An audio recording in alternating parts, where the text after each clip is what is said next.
40 years old ka na ba pataas? Kung gusto mong mabantayan ang blood pressure mo habang tumatanda, ito ang mga pwede mong gawin, lalo na ang number 3. Akala ng maraming 40 years old pataas, kapag walang masakit, okay ang blood pressure. Kapag hindi sumasakit ang batok, okay pa. Kapag hindi nahihilo, okay pa. Kapag wala pang maintenance, okay pa. Pero hindi ganoon kasimple. Posibleng mataas na pala ang blood pressure kahit wala ka pang nararamdamang simptomas. Kaya hindi sapat na basehan ang pakiramdam lang. Kapag 40 years old ka na pataas, mahalagang maging mas maagap sa pag-aalaga ng kalusugan. Ayon sa mga health experts, tumataas ang panganib ng high blood pressure habang tumatanda, lalo na kung may iba pang risk factors. Kabilang dito, ang pagkain na mataas sa sodium o alat, kakulangan sa physical activity,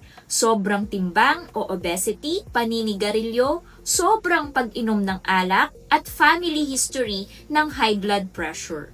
Ang isang hamon sa high blood pressure ay maaari itong walang malinaw na sintomas sa maraming tao. Kaya maraming nakakaalam lamang na mataas na pala ang kanilang blood pressure kapag nagpatingin o nagpa-check. Kapag hindi na-control sa loob ng mahabang panahon, ang mataas na blood pressure ay maaaring magpataas ng panganib ng stroke, sakit sa puso, sakit sa bato, at iba pang komplikasyon. Kaya pagdating ng 40 pataas, hindi na dapat hinuhulaan ang blood pressure. Mas mabuting sinusukat ito. Meron ka bang kakilala o nabalitaan? 40 years old pataas, minsan mas bata pa, mukhang maayos naman ang kalusugan, nakakapagtrabaho, nakakapag-drive, nakakapaglaro ng sports, at wala namang reklamo sa katawan. Pero, sa isang check-up, nalaman na mataas pala ang blood pressure o may iba pang cardiovascular risk factors. Minsan, sinasabi ng pamilya, wala naman siyang nararamdaman. At iyon ang dahilan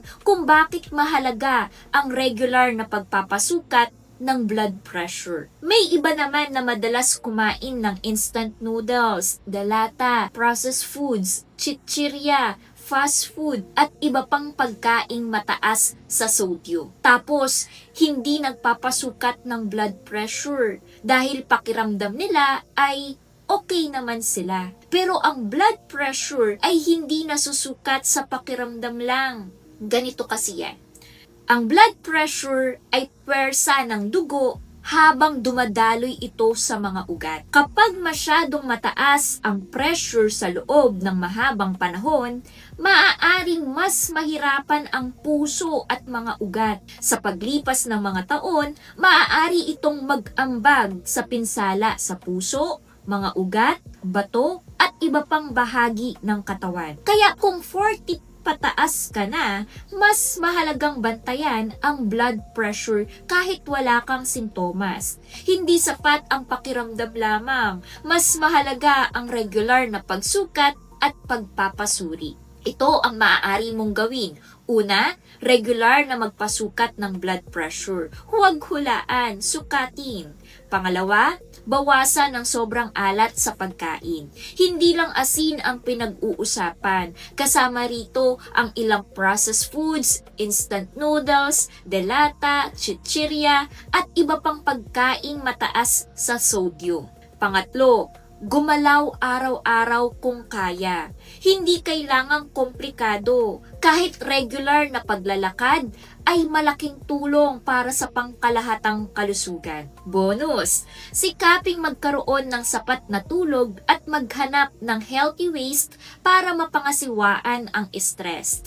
At kung gumagamit ka ng dietary supplements bilang bahagi ng iyong wellness routine, may mga produktong available katulad ng Nirvana Heartwell. Tandaan na ang mga supplements ay hindi kapalit ng balanseng pagkain, regular na ehersisyo, sapat na tulog, regular na pagpapatingin sa doktor, o mga gamot na inirereseta para sa iyo. Hindi ibig sabihin na kapag 40 years old ka na, automatic high blood ka na. At hindi rin ibig sabihin na kapag wala kang nararamdamang simptomas, normal na agad ang iyong blood pressure. Ang mahalaga ay ang regular na pagsukat at pag-aalaga sa mga bagay na kaya mong kontrolin, tulad ng pagkain, paggalaw ng katawan, at iba pang mga healthy habits. Kung may maintenance medications ka na para sa blood pressure, huwag itong itigil o baguhin ng hindi kumukonsulta sa doktor.